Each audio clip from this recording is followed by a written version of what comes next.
Bom dia, Rovai, bom dia, Adriana, bom dia, Sinara, bom dia a todos vocês que nos acompanham aqui. Eu falei, pô, mas será que ele vai interromper a entrevista do presidente aqui para nos ouvir? Pô, estava tão É, interessante, mas é bacana. E dou razão para você, né? A Fórum é um dos principais órgãos das mídias sociais e acho que não ter sido avisado não é um bom caminho, inclusive porque poderia ter potencializado muito a audiência da própria a entrevista, gente né? transmitiu aqui, porque a gente não tem essa frescura, né, Emílio? Mas, assim, o tratamento é muito ruim. Muito ruim. A gente que teve aí tá 24 anos, né, trabalhando com isso, a Fórum tem 24 anos, não nasceu ontem, e que passou por vários momentos de diferentes governos de oposição e de situação. Esse governo está muito atrapalhado.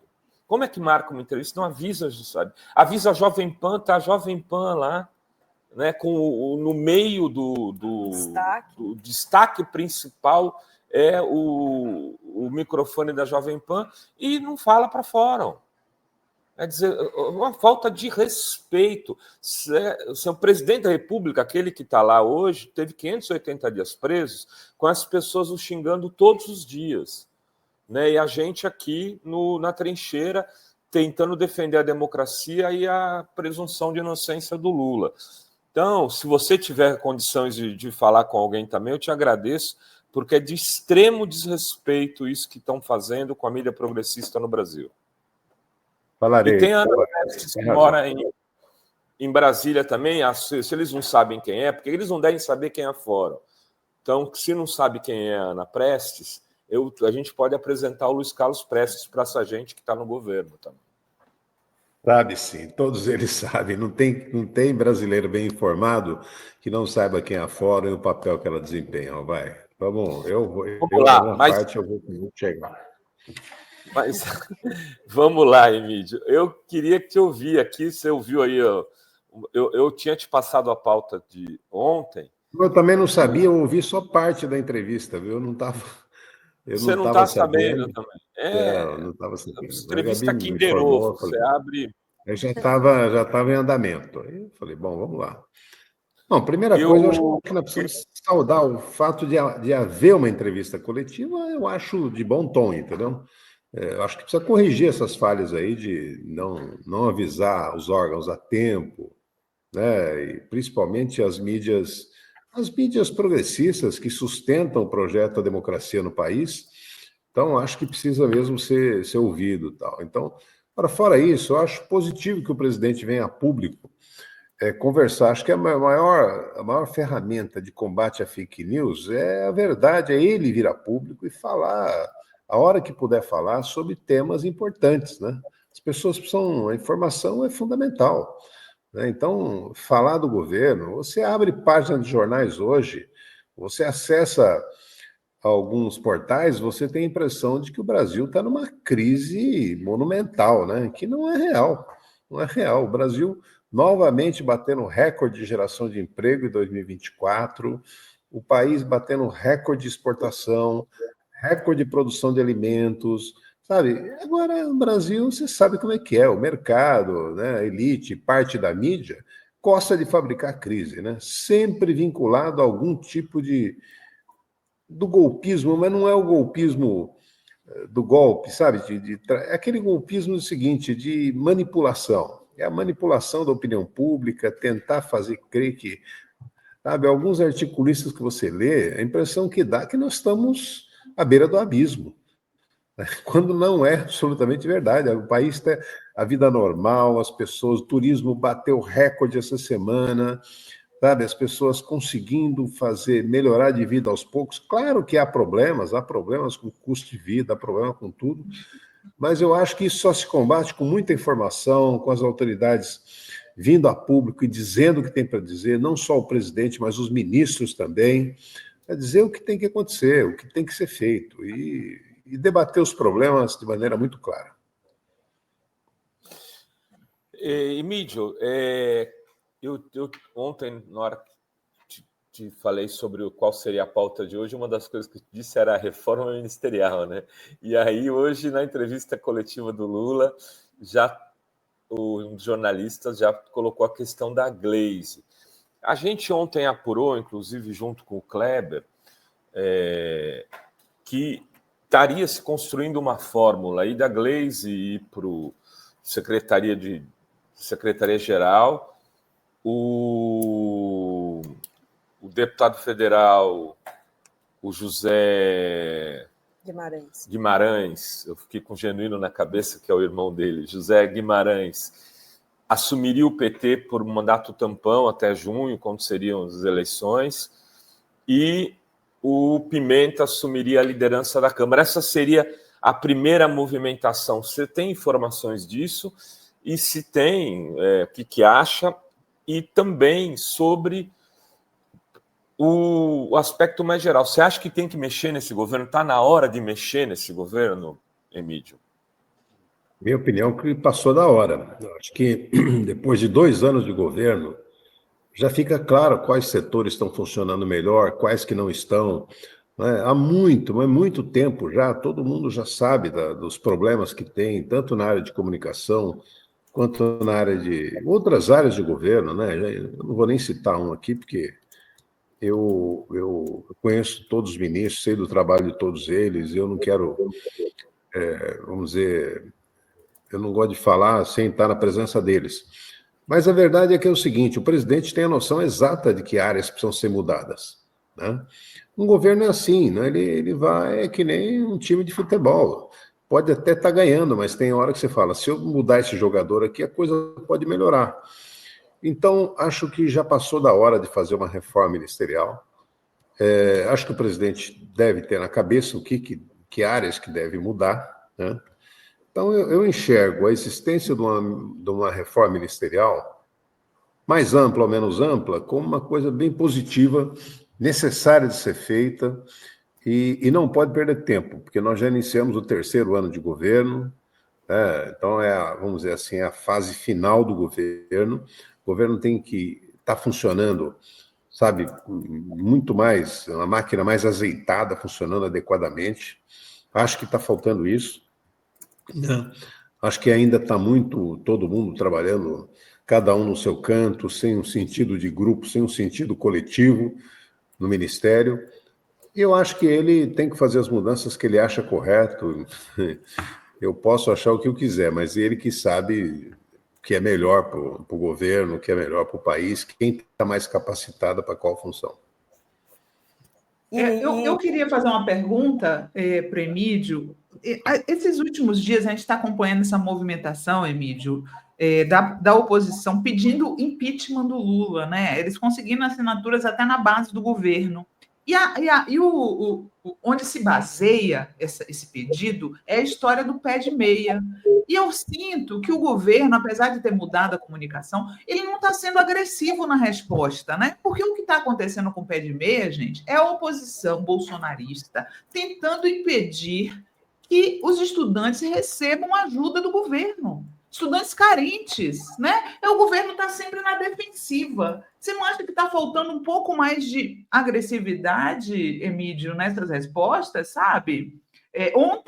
Anteontem, a resposta, quem deu a resposta mais dura e mostrou a real de que quem está prejudicando o futuro dos jovens foi a Tabata Amaral. Eu acho que faltou do governo, está faltando, né? Não só em relação a isso, umas respostas mais duras do governo, mais assertivas contra o bolsonarismo, sabe? Então, assinar aqui, isso diz respeito muito ao tipo de base parlamentar que o governo tem. Né? Os nossos aliados no Congresso, você conta, não é para tudo e nem a todo momento, você conta para algumas coisas, dependendo do que é a ponto de chegar de alguns membros da chamada base assinar pedido de impeachment contra o presidente. Agora, eu acho que a oposição brasileira é uma oposição do tipo que opera na mentira, opera na fake news, sabe? E não tem qualquer pudor de inventar história, de criar história, sabe, de inventar. Essa questão é a coisa mais absurda que tem. Isso é um programa, o programa Pé de Meia é um programa que ele deve estar, acho que com menos de 2 anos, ele, aproximadamente 2 anos, ele já está atingindo quase 4 milhões de jovens no país, recebendo valores para diminuir a evasão escolar. Acho que é isso que se trata. Quer dizer, é um valor que se recebe, o aluno recebe R$ 200 por mês, de família pobre, mais uma poupança que ao final do curso, se não houver repetência, se houver uma boa frequência, ele recebe uma poupança. Então, é um projeto destinado a manter os jovens na escola. A evasão escolar no Brasil, no ensino médio, nos últimos anos, tem sido na casa de 500 mil jovens a cada ano deixam a escola para poder ajudar no sustento da família. Então, ao criar essa bolsa, o governo está dizendo o seguinte, eu sei que você tem que ajudar a sua família, mas nós queremos que você continue estudando, sabe? Então, é uma medida de valorização da educação excepcional criada pelo presidente Lula, pelo ministro Camilo, e acho que isso tem que ser defendido. Você não pode olhar as pessoas mentindo a seu respeito e ficar quieto, sabe? Tem que ter agressividade. Eu sei que, em termos de comunicação, Sinara, eu já ouvi alguns membros do governo dizer o seguinte, olha, a gente não pode correr atrás de fake news, ficar respondendo fake news a todo tempo. A gente tem que, na verdade, criar vamos dizer assim, se antecipar a fake news. Mas fake news você nunca sabe de onde vem. O problema é que quando ela vem com uma força, provavelmente, inclusive, com a colaboração das big techs, né, dos algoritmos, quer dizer, que fazem algumas postagens, né, como recentemente de um deputado, atingir 1,5 vezes a população do país, né, de curtidas. Ou seja, alguma operação tem em andamento em relação a isso. Então, eu sou a favor que o governo endureça, esclareça mais. Quer dizer, isso não se faz só, vamos dizer assim, só depois que estoura. Tem que ser antes. Por exemplo, eu acho que o Pé de Meia era um programa que deveria ter sido mais propagandeado antes de qualquer crise. A importância dele, o que ele significa. Mas eu acho o seguinte, houve o lançamento dele, né? O lançamento é um ato político, ele começa a funcionar, mas nunca houve uma campanha maior, mais estruturada em torno do significado do Pé de Meia, quanta gente ia ser beneficiado por ele, quanto ele custa, como é que vem. Quer dizer, agora, se atirar contra um programa desse, mostra bem o espírito da oposição brasileira. Ela não tem compromisso com nada, muito menos com educação. Acho que esse é o retrato que tem que ter e o governo tem que reagir à altura sempre. Tem que fazer esse debate politicamente também, né, Emílio? Porque é isso, a gente acaba... A questão, para mim, Rovai, Emílio e Dri, é que o governo fica... A questão, para mim, não é se defender, tá? Das fake news. Tem que atacar os motivos dos bolsonaristas, sabe? Não é bem assim. Não, tem que dizer que os caras estão cortando a ajuda dos jovens, né? Assim, eu acho que falta uma postura mais, né? Como diz o futebol, eu não entendo nada de futebol, mas tem uma frase que a melhor defesa é o ataque, né? Eu acho. Mas agora parece ter essa mudança, eu estou colocando Lula, né? Mais na linha de frente. Mas também aquele time que só conta com o jogador não vai muito bem, viu? Mas vamos lá. Cuidado da metáfora, né? Eu queria perguntar sobre a entrevista do Kassab, Emílio, de ontem, né? E ele já, né, falando que o governo, o Lula, não se reelegeria se a eleição fosse hoje. Qual que é a sua avaliação dessa declaração? O Kassab, ele se arvora como um grande articulador, como um grande intérprete do sentimento das pessoas, mas eu acho que ele está longe disso, né? Acho que o Kassab, ele está atacando o ministro, mas é assim, o ministro Haddad, principalmente, dizendo que ele não tem força, que ele, né, não tem força dentro do governo, que as posições dele não prevalecem. Ora, eu duvido que as posições do Kassab prevaleçam sempre dentro do governo Tarcísio. Duvido. Sabe, todo mundo sabe das relações dele a dificuldade dele com a família Bolsonaro. Ele tolera e fica quieto, por exemplo, com um secretário de segurança que é vamos dizer assim, um articulador de uma polícia violenta, de uma polícia que mata para depois pedir o documento, entendeu? É um absurdo, assim. E o Kassab, ao falar isso, ele se esquece dos dados reais da economia brasileira.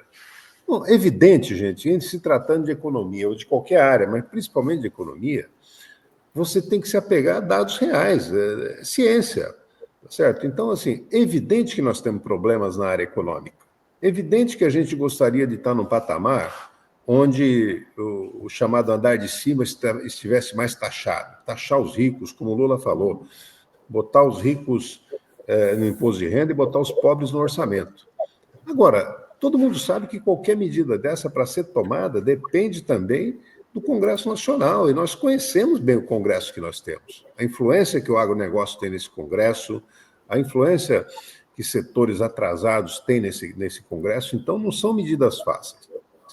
Agora, a despeito disso, Adriana, tem uma coisa que vem acontecendo. Quais são os dados reais da economia?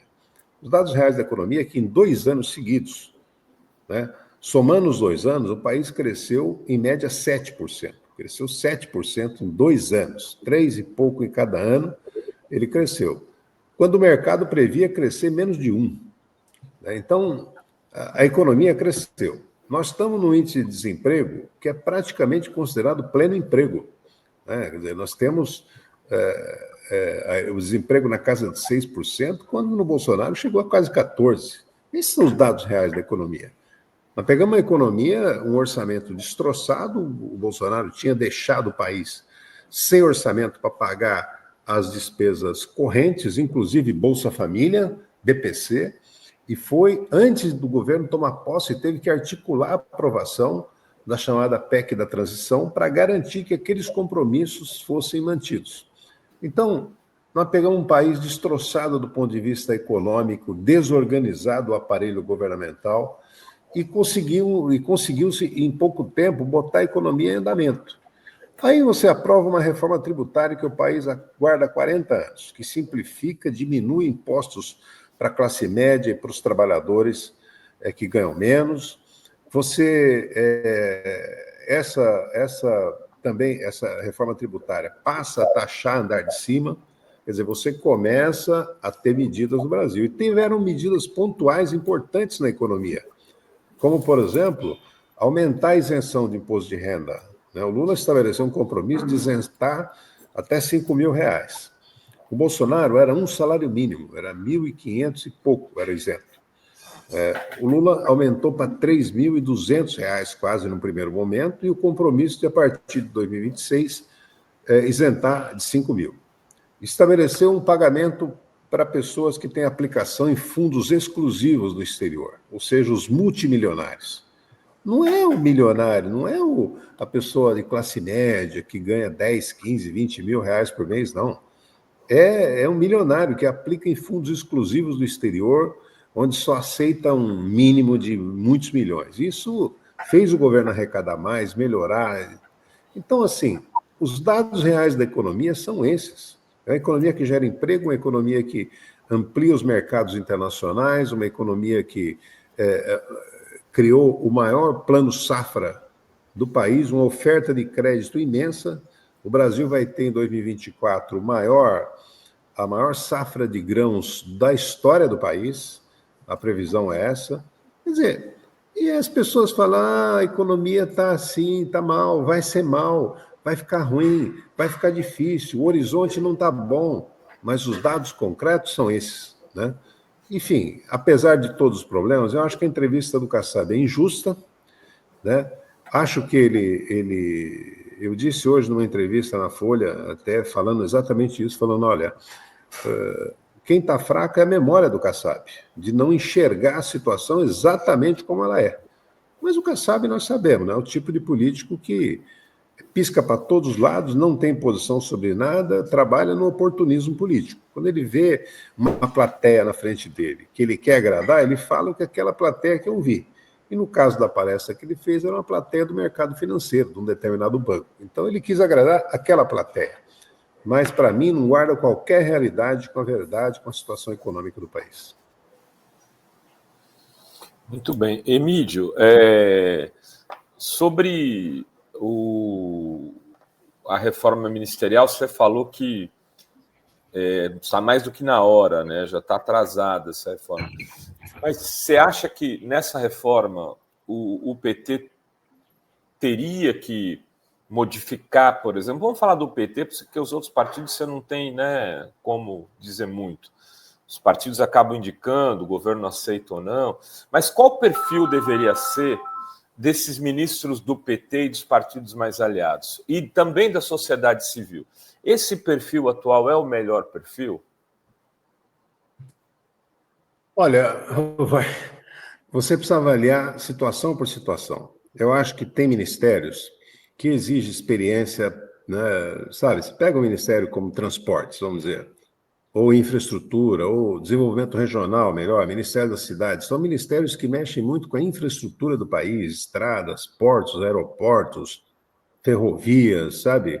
Hidrovias. Você mexe com todo esse, né, metrô, transporte urbano. Então, é evidente que no ministério como esse, você tem que ter alguém com uma experiência consolidada em gestão de cidades, em gestão de grandes obras, em gestão de...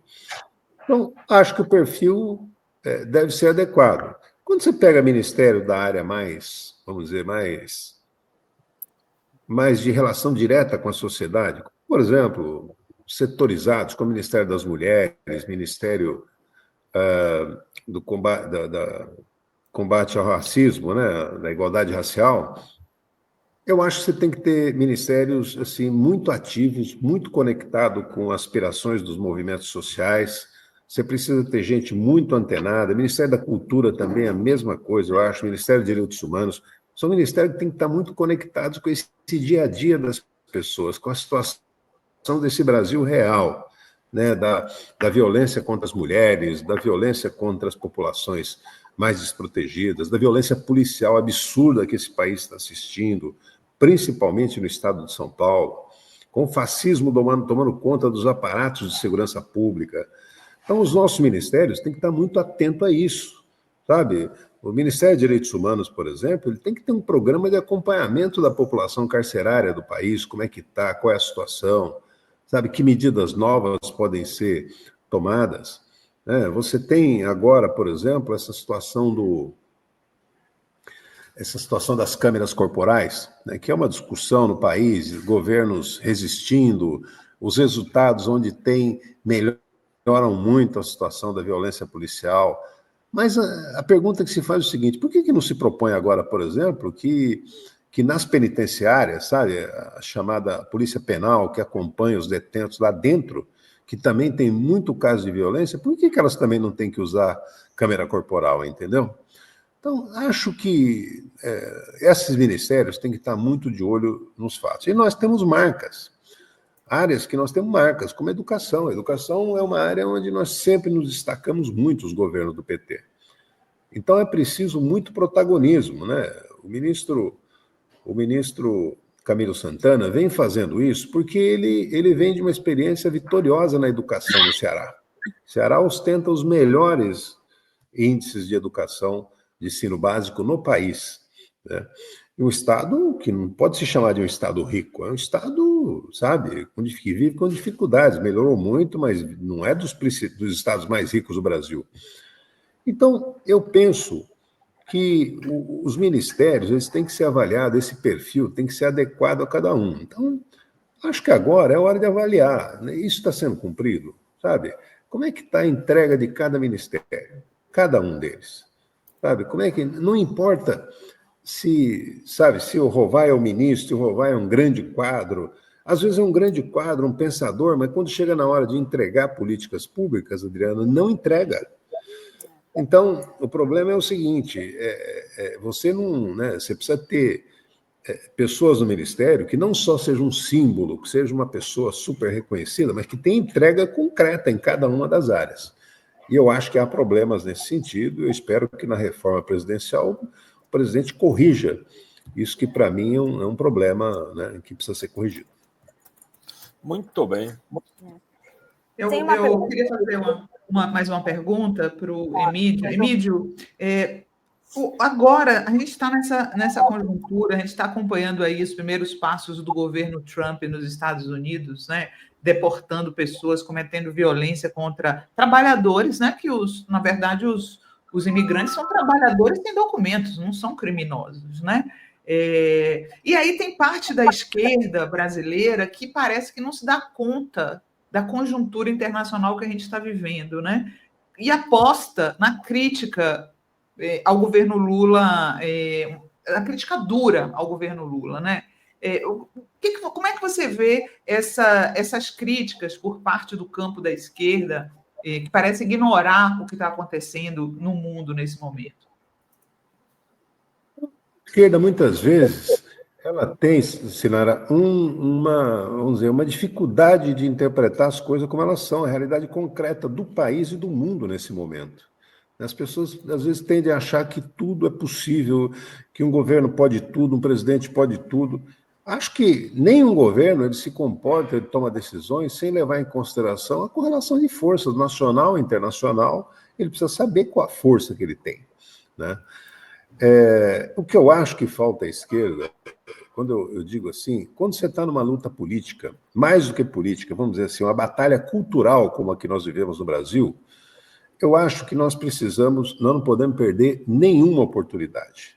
O que a direita faz, na verdade, Sinara, é não perder oportunidade. Quando não tem oportunidade, ela inventa contra nós, né? Ela inventa. Nós não precisamos inventar nada, mas é hora de não perder. Por que eu falo de não perder? Por exemplo, os primeiros refugiados vindos dos Estados Unidos, aí, banidos lá pelo Trump, chegaram a Minas Gerais. Quer dizer, era hora de cobrar o seguinte: cadê o deputado Nicolas, sabe, tão valente na questão da mentira do Pix que ele contou?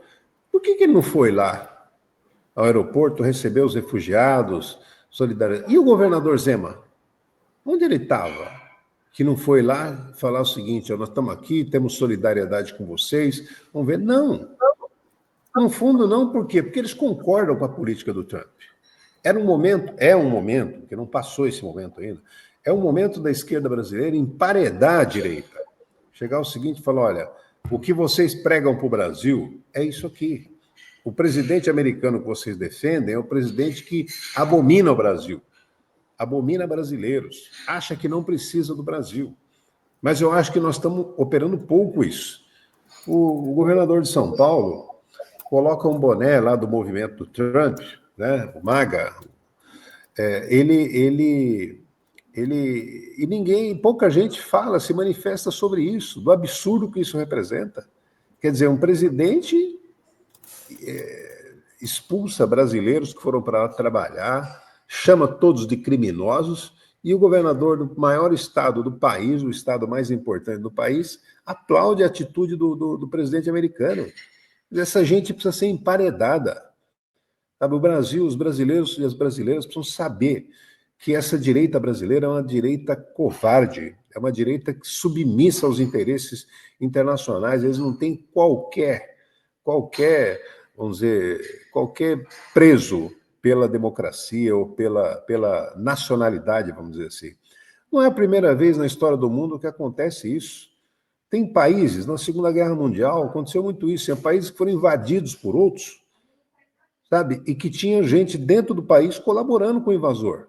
A França foi isso, a França foi ocupada pelos nazistas, pela Alemanha, e teve um governo de franceses pró-Alemanha. Quer dizer, enquanto parte do país lutava. Essa direita brasileira não está fazendo outra coisa que não essa, sabe? É aplaudir aquele que, vamos dizer, que trabalha para isolar o país, para dizer que não precisa nada, anuncia uma política protecionista aos produtos americanos, ofensiva à democracia, ofensiva aos demais países. Quer dizer, e nós não aproveitamos disso?